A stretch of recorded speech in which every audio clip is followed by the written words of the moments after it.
I think 3 years later going, oh, I've actually sort of cracked it. I finally cracked it. I was like, oh, really?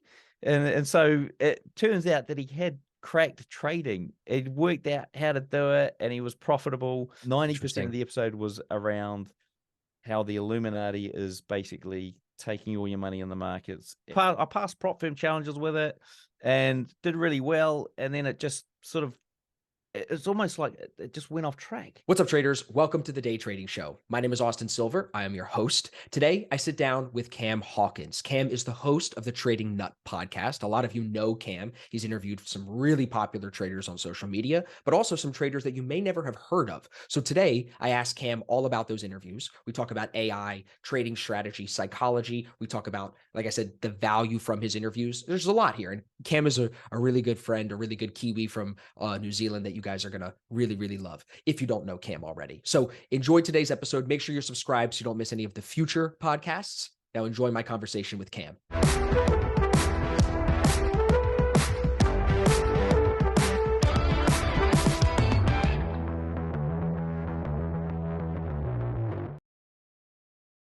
Welcome back, everybody. We appreciate you being here. Today, I am solo with our special guest, Mr. Cam Hawkins. Cam, it's good to be with you. You're coming to us from New Zealand, correct?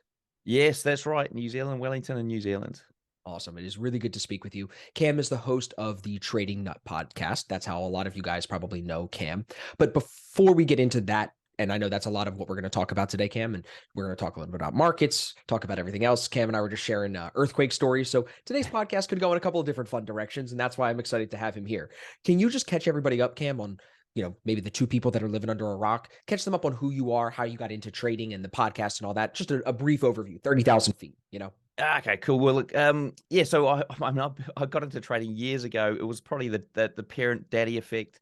Had a kid, started doing like businesses, and then fell into trading after randomly hearing about a guy make $500,000 in 6 months. And then after a while, like going up and down and, losing money and stumbling and trying everything, I took a break and then decided to go and ask the experts and started the podcast. And I've been doing that for, I think, 5-6 years now, maybe even 8 years. And we're up to second podcast, 300 odd traders that I've interviewed. And here I am today on this one, being interviewed myself. How often do you go on other people's podcasts as the guest? Oh, this is actually the second one this month. Within the last month. Okay, so pretty often. But before that, it was a long time ago. I think Rob Booker might have had me on, which was probably 5-6 years ago. So hardly ever. This is a rarity. I appreciate it. I know the audience does, because I think for guys like you and me that run a show, it's cool for some, like I think about it like when Joe Rogan gets interviewed by Lex Friedman, by somebody else, I'm interested. I'm like, oh, great. Now I get to hear more from the guy that I like when he asks questions. So I think you're going to have some of your audience that are here to hear, more about you than maybe you even realize. So this will be good. So I'm first very curious, bro. You've been doing the podcast, trading in New Zealand, like the time zone there is just so foreign to me because I'm in New York time zone. I'm East Coast, right? What has been your experience with the guests that you've had and trying to trade markets yourself with living in New Zealand? Because I think you told me you lived in the UK as well, correct? For a brief period of time?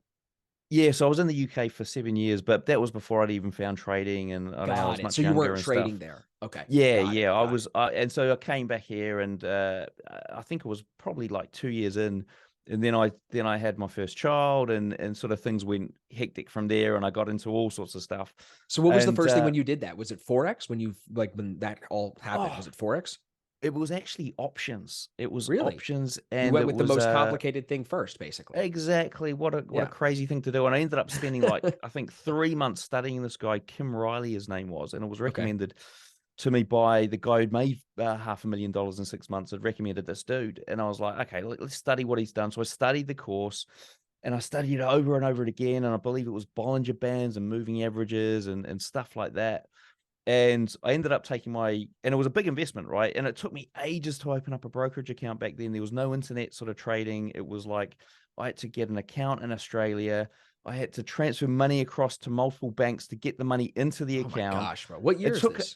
This was like 2000 and maybe 7 or 8, something like that. So still very new when it comes to online trading. Yeah, I think it was even earlier than that. So it was probably like 2000 and, oh no, maybe it was 2008. Anyway, it was a nightmare trying to get the brokerage account open, and maybe I just didn't know about MetaTrader and all the easy access to that. This was what this guy recommended, so I was like, I'm going to follow what he recommended. Of course. Placed the first trade. It had to be $1,000. Was the minimum first trade. Wow. $1,000 at risk, right?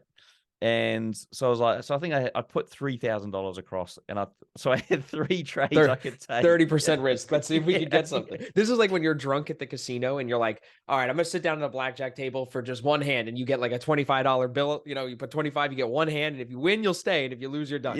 Yeah, exactly. I had no idea about risk management or anything like that. So I sort of thought, okay, 1,000 on, you know, I don't need to lose it all. I didn't believe, but with options, you got, you know, 30 days. And then the thing expires and you've got whatever you've got.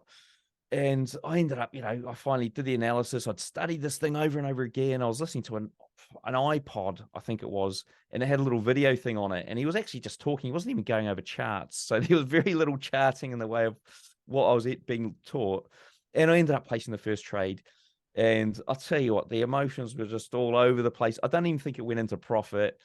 And it dropped by $300. And I'm like, close the trade, get out. And so the process to close it was like, I had to go through this sort of rigmarole of getting into the software and finding some buyer. And so just way harder than it is now. Oh, it was just so hard. It was so hard. And then crazy. Never traded another option in my life. That was it. Okay. I was done. That was it. So what happened from then? Was that when you then like gave up on trading for a kind of second? Where you're like, this is not happening, or did you just go to another market?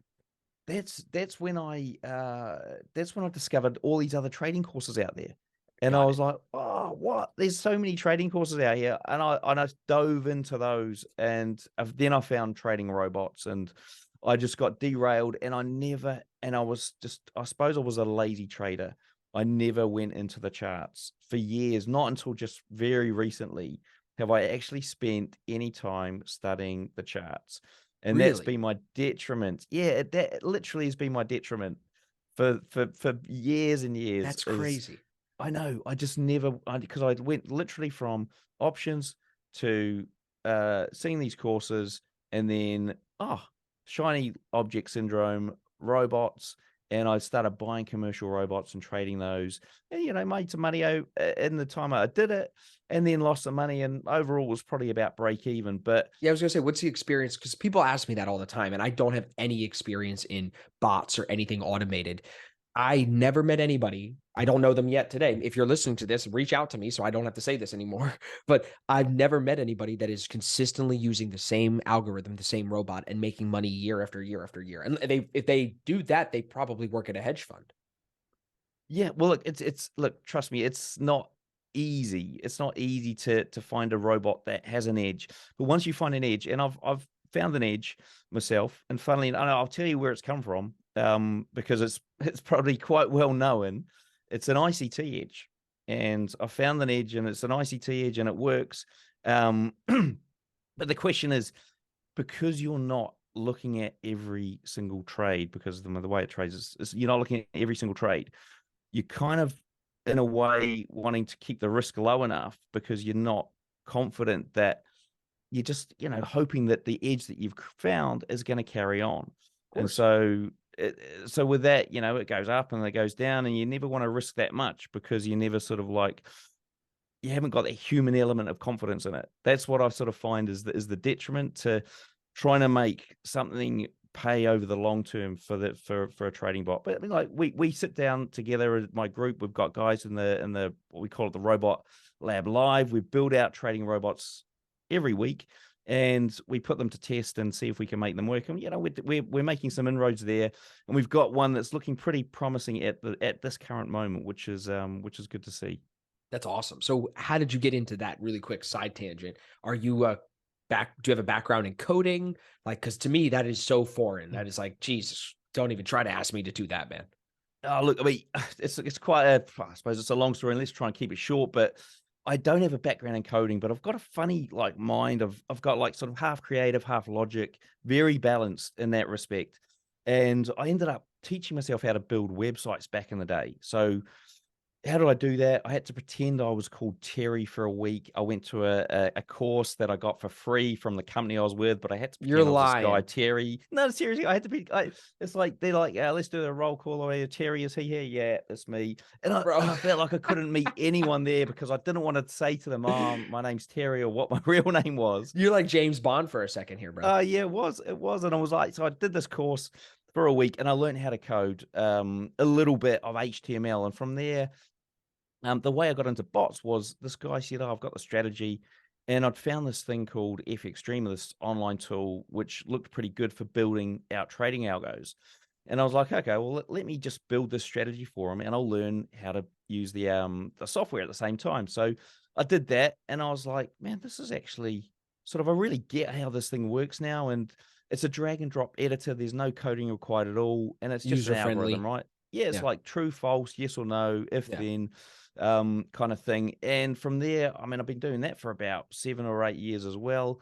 And now I can pretty much automate anything. So you tell me, I want to automate this, and for whatever reason, I just really understand this stuff and how to do it, and all little tricks and tactics you can use to get to help you automate whatever you want. And I've got a course that teaches people how to do that, and so on and so forth. That's awesome. So yeah, the coding side, I could do a little bit of coding, but it's more You just, don't even I don't need know. to nowadays. I don't need to, yeah. Dude, think about it soon in a couple of weeks, couple of months, we're going to have ChatGPT 5 or whatever. And you're going to just say, hey, I need you to build me this type of algorithm or this bot. And it's going to do it for you like that. You're not even going to need to know anything except how to ask the question, right? Exactly. And look, I mean, that was one of the things I was sort of wanting to even talk to you about and tap into your mind on, is around the whole sort of AI thing. It scares me, bro. It's crazy. From a market point of view, and I mean, eventually, and I just saw an AI bot today that came out. Eventually, there's going to be lots and lots of AIs trying to trade the market, or I mean, even though there's some doing them now, right? So, how do you think that's going to impact the human trader, the manual trader, somebody who's going in there competing against AIs who've obviously got a different motive and a different sort of, their mind is going to be, well, their consciousness and their abilities are going to be far exceeding any human out there. I mean, what do you think? Have you even thought? Dude, into I think this? we talk about it on the podcast a couple of times. I think we have a whole episode about AI just because it was something that it was right when ChatGPT upgraded and launched that upgrade. And in our 4, Discord, 4 came out, and everybody in the Discord was like, yo, if we're not using ChatGPT, even for simple things, we're slacking, just slacking. Even but so let me say this, then I'll tell you my negative to it. Even simple things like if I want to know what is the percentage likelihood that US 500 SPX moves down 5 days in a row over the last 20 years. Instead of me having to pay someone to code that and backtest that, ChatGPT could probably come up with an answer. I don't know if it'll give a good answer to that exact one, but this leads to my point. What it does, and this is why I don't believe in it yet, but it is going to be the future. There's no doubt. Even today, look at Apple. They just announced the new VR augmented reality glasses. I don't know if you saw that. Go watch the video. Dude, it's wild. You're going to have internet interface in between you and physical reality, internet browsers. It's amazing. I think that because that technology always wins, it will win in the long term, but shorter term, that ChatGPT is an aggregator of information, and certain questions, I could tell you some funny ones, have been asked to it that it can't answer because of whatever bias it has, political, whatever, left, right, whatever, and it'll give you biased information. And the problem with it, this is why I'm not a big fan of it right now, is it sounds confident. When you ask ChatGPT or an AI bot a question, the AI bot answers with confidence. It doesn't answer in a hesitant, I don't know.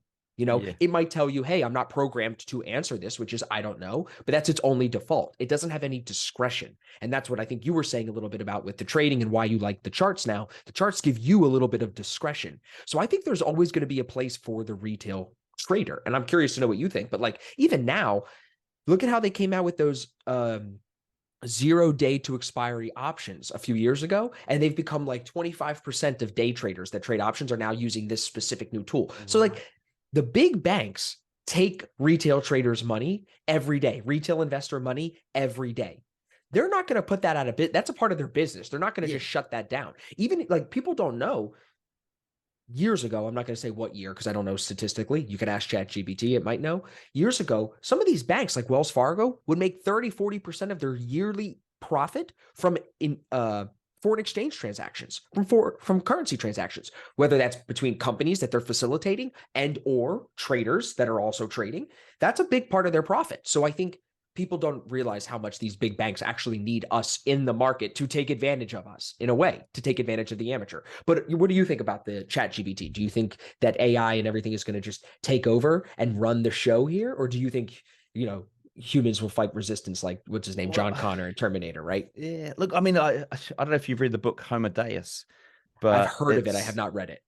so I mean, the spoiler alert on this one, if you don't want to hear No, it, tell me, turn it bro. off now. My listeners know I'm not a reader, so I'm not going to read Yeah. it. Tell me. Look. I mean, I don't know. I think did I read it? I don't think I read it. I think I just listened to it on the audiobook. But Still it counts. does Still talk counts. about, yeah. So this, I mean, the first book was *Sapiens*, and then this book, which is like, the human history we're up to now, and then *Homo Deus* is what happens next, and it's very much gives you this sort of foresight as to, like, yes, AI is coming. AI is probably going to be the thing that is going to change the world going forward. And it's going to be the people that are in charge of the AI that are going to be the ones that run the show. And then it's going to be everyone else is going to be like just a blob of meat, basically. And so the ones that can communicate, are biohacked, like, they've got sort of AI stuff plugged into them somehow, and they can communicate with the AIs. They're the ones that are going to rule the world, and everyone else is pretty much just going to be, they're being entertained by the AIs or whatever. I don't know, almost very sort of Bro, it doesn't Matrix-like. Elon Musk said that somebody, it might have been Peter Thiel, it was one of the other rich guys that like started Google or something like that, called Elon Musk a speciesist because he cared about the evolution and continuation of the human species. So there are people, I actually believe there are people who don't care if humans exist or not, because they think technology will evolve. We will upload consciousness into a computer and then live in a virtual reality, which then spawns the question, is that what this is that we're in right now? If that's true, right? And that's what Elon says too. Elon says, like, there's a very low probability that this is base reality, if that's possible. So it's very, very confusing, very complicated AI stuff. And I mean, look, I think people have to take a side. Do you take the side of like, I'm scared of AI, we need to regulate this, we need to crack down on this, we can't just let people go crazy with this? Or do you say, no, let innovation run free and see what we can get of it? What if we get unlimited free energy and all this other crazy stuff from AI? We found an alternative to gasoline and solar and all this other stuff that we never knew about. What if AI cracks the code to all these things from maybe thousands of years ago we never knew about, and now we've forgotten? So AI should be in some ways let free to roam and explore, So it's very hard. It's very hard to see. But you know what? Look, No, sorry, go ahead. I was going to say, yeah, I do think you're right in terms of like it will end up taking over. I mean, I pretty much think that's guaranteed, right? It will end up taking over. What's it called? Singularity, right? That's what they call it. Yeah. Yeah. And sort of, I mean, if you compound that with the blockchain, right? So the blockchain, which is just an entity in itself, that's just, it's running. And if you think AI jumps on board that, then AI is going to be talking to other AIs. They're going to be creating their own contracts. They're going to be buying and selling businesses themselves. Yep. And they're going to be, doing their lawyer stuff themselves. Everything's going to be done. It's all going to be done. And we're essentially going to be out of the equation to a certain degree. So long term, I don't disagree long term, but short term, I'm still trading. I'm going to try to make as much money as I can short term before these robots come and kick my ass. You know what I'm saying? Exactly. Is it going to happen in our lifetime? Maybe not. Maybe at the very end. Not. Maybe at the very end. Yeah. You know what? And the banks right now and in the past have been using algorithms for a long time. There's a survey, the Bank for International Settlements does a survey every 3 years of central banks all over the world. And they put out in, I think it was 2019. So not even the most recent survey. Go back the one before that, I believe, 20, whatever it was. 2 surveys ago, they said, I think it was 54% of all the central banks that they surveyed said that of all of their trading, 54% of it was done by algorithms. So they're already using a form of AI, and they have been for a long time. You could even argue a form of artificial intelligence, a basic form, is the fact that we can do these transactions so quickly now with such little cost. It's a form of upgraded technology, almost to the point of AI, or where it's artificial and it can be self-thinking. Yeah, but you know what's honestly scarier, bros? Last thing on the AI, those robots that like Boston Dynamics and the companies that get all those government contracts, they have unlimited funding to build these robots. Those things, bro, I'm way more scared of that than a trading algo. Once you've got the robots, you can do the mining and Yeah. the building of whatever you want, and whatever you want. We're out of the equation again. Out of the equation. Yeah. Even like I was in McDonald's. I was in Europe. I was in Rome in December. I'd never eat at McDonald's, Cam, ever. Okay. It's disgusting. Yeah. In Italy, though, I'm like, let's go see. We're in Venice. We're by the steps. I forget what they're called, the famous steps. There's all these designer stores. And we go through, you go into this beautiful McDonald's. There's marble everywhere, but there's no employees. All the employees are in the back, filling the bag, putting the bag on the counter. There's like 4 or 5 of them. And there's 50, 60 people in this McDonald's. Beautiful McDonald's. Touch screens everywhere. Put your order in. Everybody's working back there. So it used to be the counter. Now they're just in the back, and there's like a little window, and soon they're going to be gone. They're going to be gone soon. And even the guy that came out to, like, someone spilled their drink within like 30 seconds. Somebody was out there with their little robot, scrubbing it, cleaning it even faster. So it's happening in front of us. You just have to be paying attention. And you know what else? Look at like Disney. When you come to Disney World here in Florida, they scan your finger, they scan your face, they know where you are in the park at all time. I mean, that's the China, facial recognition 5G stuff. That's a step towards AI. That's a step of artificial intelligence. So it's happening all around us. We're living through it, bro. It's a crazy time. Yeah, that is crazy. It is crazy indeed. Since you're into the coding and the building the strategies, have you sat with any other people that are like, for your podcast, like that are like pros in AI or automated trading? Have you talked to Etienne Creek? I don't know. Do we talk about him?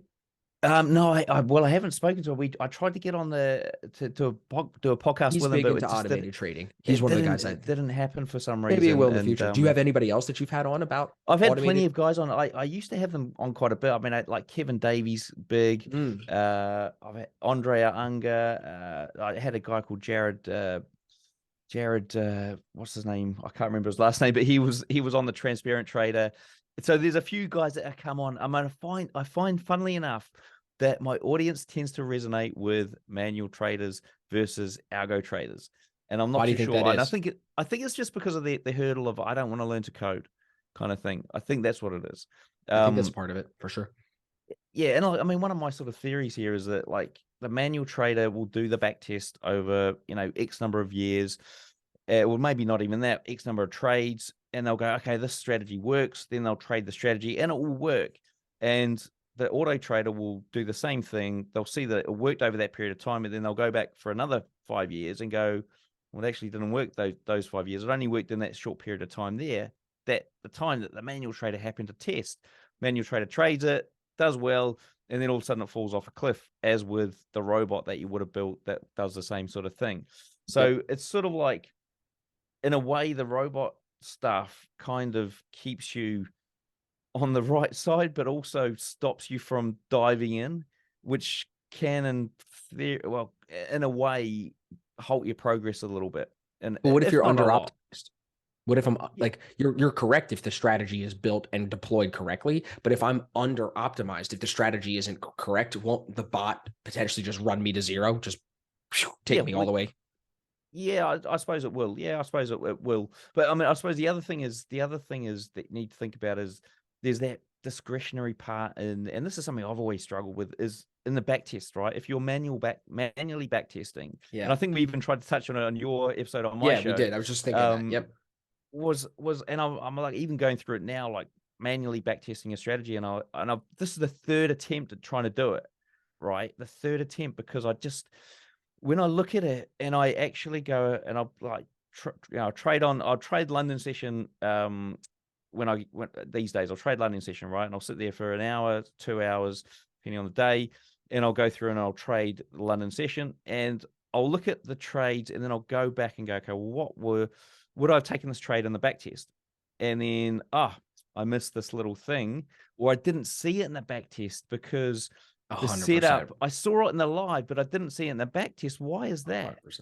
Because I missed that rule, or it's a bias, or it's like it looks like it's set up in the back test, but in the live it didn't, or it looks like it's setting up in the live, and I missed it in the back test because it didn't eventuate into a trade that won. But I took it in the live because the setup was valid. Right. So does discretion win? That's the question, right? Yeah, now this is what That's I the thing. think it That's what all the does. listeners are wondering. I do I too. think Yeah, it I does. agree. I think it does. I think it does. I think people that what I've found over the course of interviewing all these people is the guys that really understand what's going on are the guys that can read price and the guys that understand where the market is in the current cycle and what's likely to happen from a probabilistic point of view going forward. So they've got a core underlying strategy that they're executing, but they know that they're not going to execute it at this point in time, at that point in time, at this point in time for XYZ reason, which they cannot always explain to other people because it's just drilled in, it's burned into their mind. And that is essentially what makes them better traders than other people who are either break even or are not making it work. And how do you get to that point? You spend hours and hours and hours and hours at the charts, and then it just burns into the back of your mind. And now that's sort of my overall overarching view of what it takes to become a profitable trader, and sort of wrapped up in a nutshell. Would you agree? I love that. I was going to say you said that so well. I think there's aspects to it that you didn't mention, but I think that is the underlying basis that every trader that is consistently making money year after year has. They know how to read price, and also you kind of said it, but I'll say it shorter. They know how to manage their psychology. That's it. I think when I'm from the guys that I've sat with, some of them that you've also, I'm sure we've had some overlapping guests at this point, but the common thing for me, because I've sat with traders that are in the Market Wizards books, I've sat with guys that are just in my mentorship group, just having their second or first year of consistent profits. The foundation of it all is belief. And this, I'm curious to know what you think of this. My new thing I've been saying is the only difference between a professional and an amateur trader. It's not strategy. It's not anything. It's not some certificate. It's not some degree. It's belief. Do you believe the way you're going to deploy money into the market is going to make money time and time again? Even if you take losses, we're talking longer term than that, right? Or do you believe that or do you not have enough belief to be able to deploy it properly? Because I think, again, this is just my experience. There's just so many different ways to make money. There's so many different strategies. So many guys find different ways to cut an edge.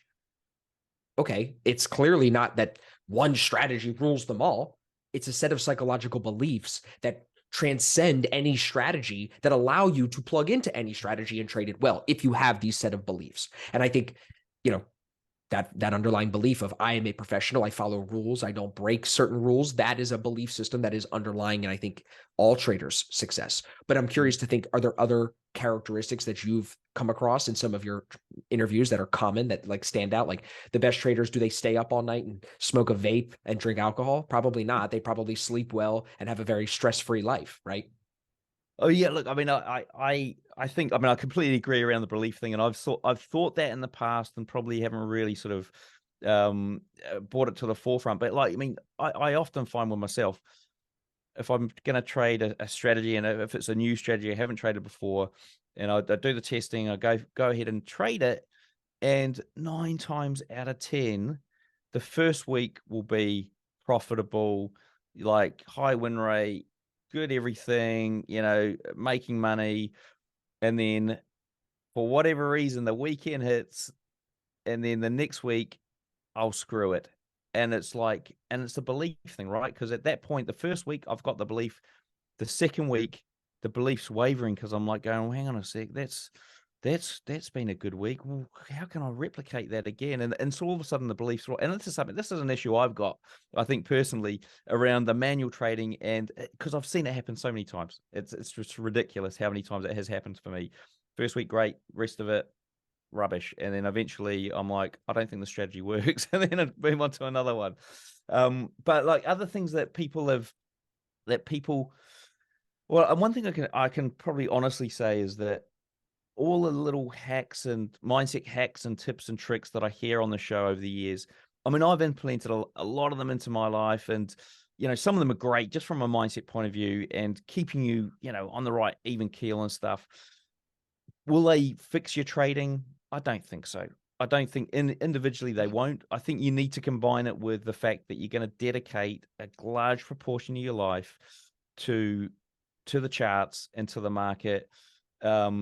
in the expense for something else that, you probably don't want to give up.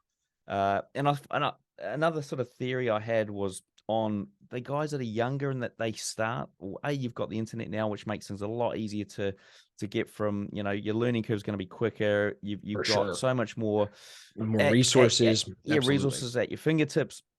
But the other thing you haven't got is you most likely haven't got a good source of income at that stage, like something that's really, paying the bills, and you're getting a lot of money. You'll be on minimum wage. If not, you've got a part-time job, or another benefit is you could be living with your parents, or you're not having to, you've got nothing to support. You've only got yourself to look after. So you've got everything going for you, right? Whereas what I find is the guys who are a bit older, especially when you're in that sort of like, you've got a family, you're working a day job.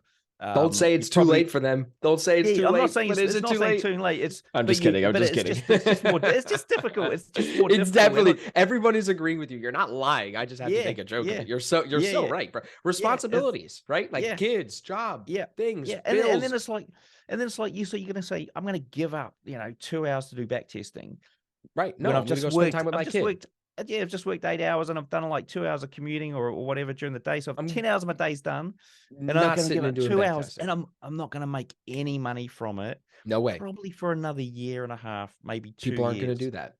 It doesn't make sense, right? To the normal human, it doesn't make sense. So you've got to be someone who can do that, and it's got to be able to make sense. And whether or not there's a life event that changes things for you and that makes it easier to do, great. That's the opportunity you got to take. Sure. But it's what about what about the kids that are living at home where it's a pro, but then they spend their profits on a stupid fancy car instead of moving out of their parents' house? So it can be a pro, but then you end up building bad financial habits because you're relying on other people instead of being fully independent. So everybody's got a different journey. You know what I mean? Everybody's got a different point that they're trying to get into trading from. Whether I've got guys like, I have a guy that paid to be in our mentorship group. He just passed his challenge, funded himself with 500 grand. He's a successful businessman in his right. Like, but anyone would look at him and be successful. It would say he's successful. He's got 3 kids. He made it work. He also lives in the West Coast, which like is a hard time zone, in my opinion, to learn how to trade. He would have to wake up sometimes when he was but he made it work. So I think you're spot on in saying the younger guys tend to have an advantage because they have lower overhead. But there are still, like you said, some older guys that have the characteristics maybe from their previous business to make it work. It's just not as common. Yeah. Look, I mean, I'm not saying it's impossible. It's just, and it could just be that, you get the right person who's there. Like, I'm going to take one course, it happens to be a good course. And then from that course, they're able to make it work because they just stick to it and they believe in it and make it work. I'm not saying it's when, and I had this guy on, I actually met with him for a coffee, and I'm like, right, here's a plan of action. If you want to, I don't meet with anyone for coffees, right? So this is random. Meet with them for a coffee, and I'm like, here's an action plan. Just go ahead and do that. Anyway, he's exactly that kind of person, and he came back about 2 weeks later, and he goes, oh, there's this crypto opportunity I'm thinking I might get into, and this other guy can teach me this thing. Like, do you think I should do these things? Because, and I'm like, mate, there's the action plan. I told you, and I even told you in the coffee. I said, here's what you're going to do. You're going to try and veer away from it, and you're going to try and do something else. Sure enough, he did. He goes, I'm 3 episodes into the thing that you told me to watch, and now I'm thinking about doing this crypto thing, and I'm like, it's exactly what I told you was going to happen, and you're doing it. You're even emailing me about it.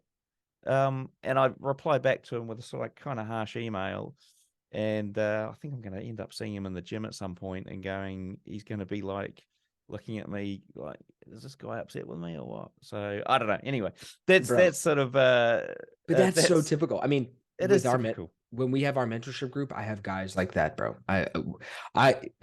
You'll never cease to be impressed, I think, by people's sometimes just like poor decision making. I've had, and people just, I think, overcommit sometimes before they bite off more than they can chew.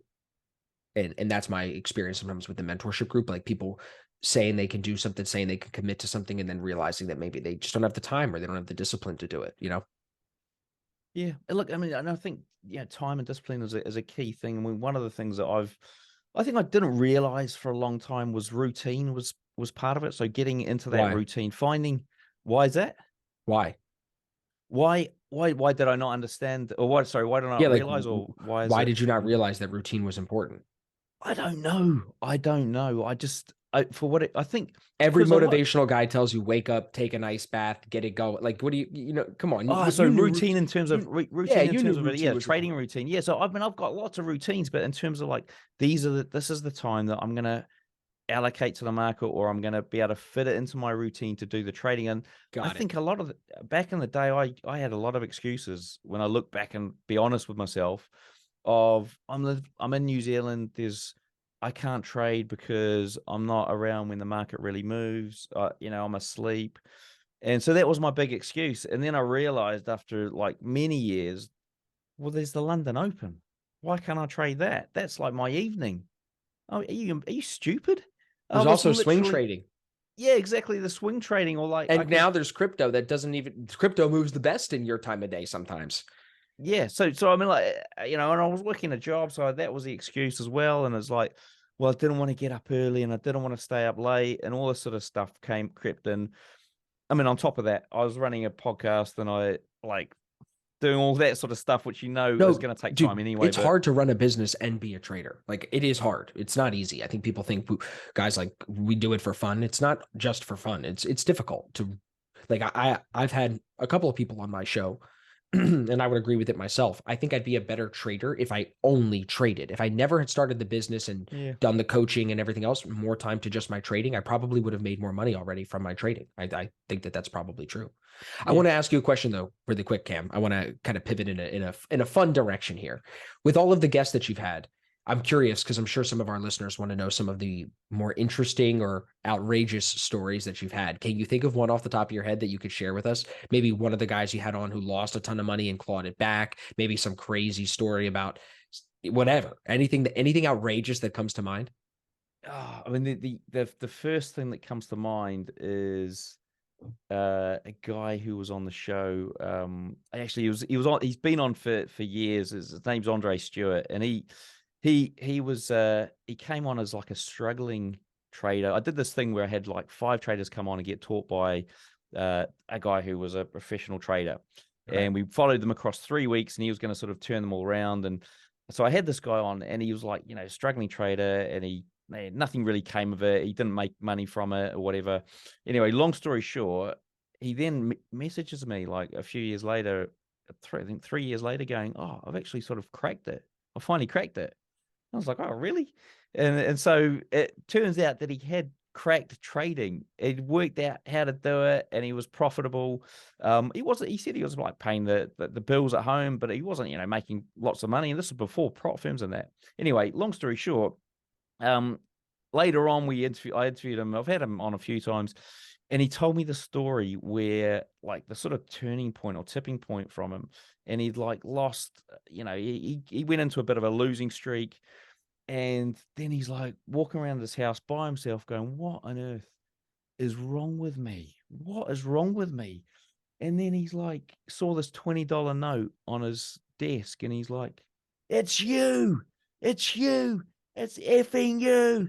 And he's like, he said he was swearing at this $20 bill for about 25 minutes. He was in tears, crying at it, just abusing the money, abusing it, and just like going, I hate you. I hate you. Anyway, at the end of it, he ended up driving around town, and he had all this bling that he'd bought over the years, and he started giving it away to homeless people and like shoes and clothes and stuff. And he's like, I don't care about the money anymore. And it changed his trading completely. And he Wow. went from not caring, for caring about the money too much to not caring about it. And his trading became much more, It's a great story. consistent and profitable. Great. It's so true. It's just so true. I think when you, the lesson there is like when you trade because it's not there, but it's a parallel lesson. When you trade because you need to make money, you don't trade that well. When you care about the money so much, you don't trade that well. But when you trade because you love to trade, you want to solve the puzzle of the market, see a strategy through, you tend to make more money than you actually realized. Yeah. Yeah. Yeah. Actually, I'll tell you another story just quickly while I Yeah. remember No, it. no, no, please. It was episode 14. If you want to listen to it, it's probably the craziest episode I've had on the show. And Okay. there's a guy called Ifmianti, who's Did an you know it was Irish. going to be crazy when like you I didn't. started I it? had no idea. He was like sort of one of the guys who was from the Malaysian style of. They called it read the markets back in the day. And it was Okay. very popular. If people know about it, and he was like the sort of like the guy behind it.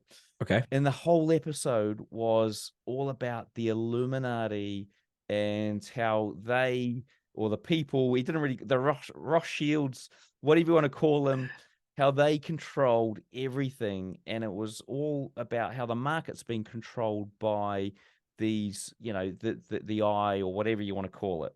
And how they're basically waiting all year for all the people in the world to put all their money in, and then they're just going to take it in the course of like a month.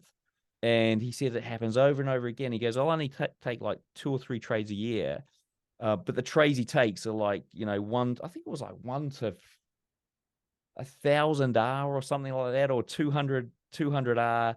And he goes, this is, but I know the exact spot where you get into these trades to get this humongous mega trade. And there's a video on the channel as well, which shows how he took one of these trades. And I think it was an oil trade.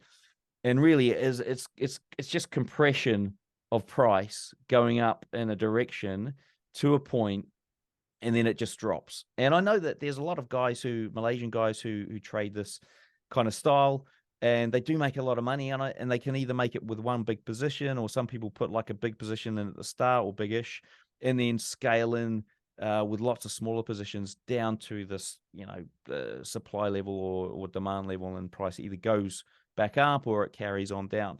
So his was the craziest episode where 90% of the episode was around how the Illuminati is basically taking all your money in the markets. And that was it. It Dude, was it's a good crazy. laugh. It's a good Yeah. laugh. I will definitely check that out when I have my tinfoil hat back from the Yeah. shop so I can make sure that that's on and fitted correctly. Yeah, But you know what? exactly.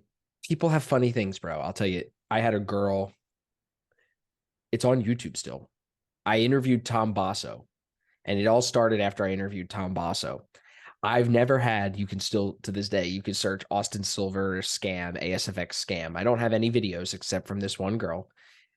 She's this black girl talking about astrology and how Tom Basso worked for Monsanto, and I'm connected with him. So together we've partnered up because there's these constellations in the sky. She knows we've partnered up and we are against the market and are trying to get everyone to invest in assets that we're going to take their money from.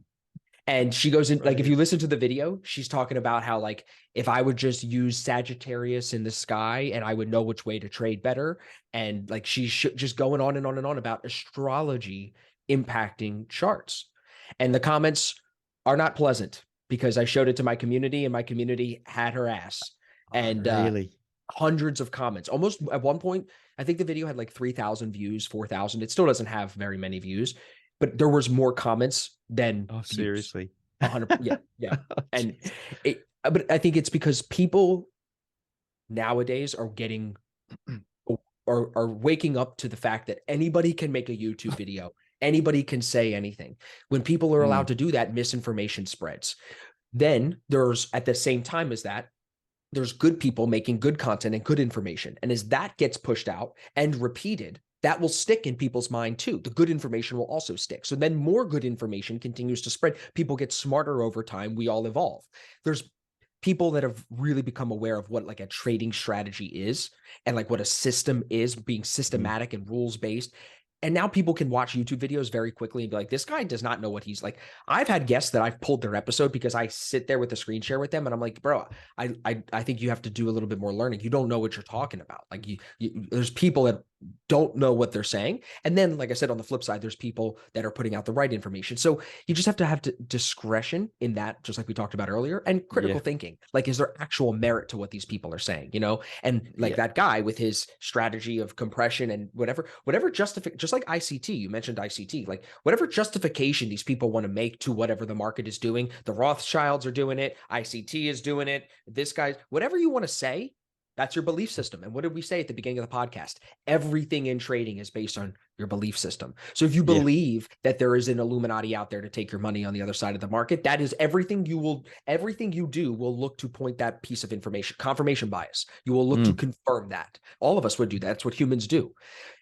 But when you start to believe things like that are 100% true, that's where you start to fall off the wagon. That's where you definitely start to lead yourself astray. You got to stay. And that's why I like your content. You are always asking great questions. You always you don't take a side on anything too firmly. You're like, well, that could be, that's open. You stay very open-minded. And I think that is a characteristic too of a great trader.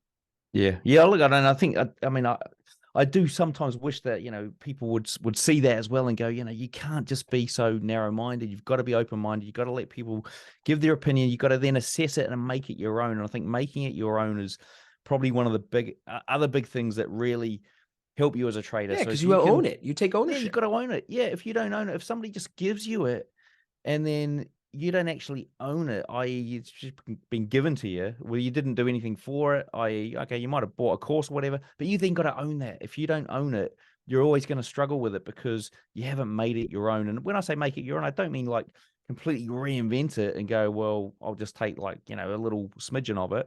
If they've got a full system, a full course, take that full course, go through and back test it, validate it, get it burn it into the brain. Once it's burnt in, then you own it. And then you can trade it. Because I think even as someone that teaches systematic trading, and now with our mentorship, I work with these guys closely. Like I see, I can plug you into the A2. Like we could sit here, Cam, on the next podcast. I'll show you how to trade the A2 strategy. But then no matter how hard you try, you won't be able to duplicate the results until you've gone and found your niche, we call it, within the A2.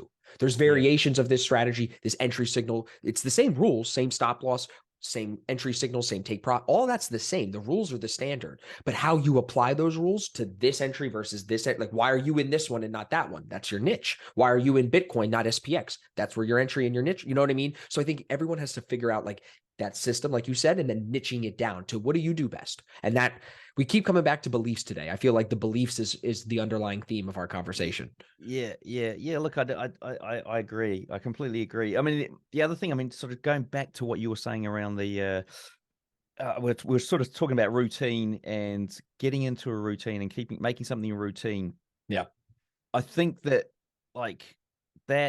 it was a big thing in terms of like just finding a slot in the day. And I've had sort of really good runs where I've found, okay, a slot, I'm going to do 9 a.m. in the morning for an hour. I'm going to do all my analysis, place my trades, make them limit orders. So I'm not actually having to, or stop orders, limit orders, not market execution, and then just manage them on a daily basis. Now that was a day trading strategy and it did really well until I think there was too much variation and I sort of forgot.